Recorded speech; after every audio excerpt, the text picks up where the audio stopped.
Kung merong isang bagay na wag niyong kakalimutan, Christian life is not about us. Hindi yan willpower. Papakabait na ako. Kaya ko to. Walang ganun. Ito, Lord, hindi ko to kaya.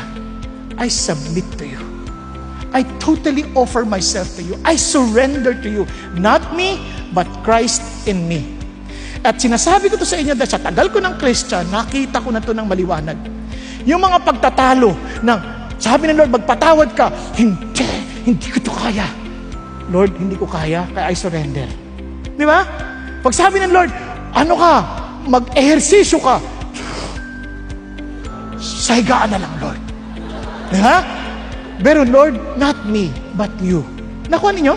Naintindihan niyo po ibig sabihin? Lahat yun, binibigay natin sa Diyos.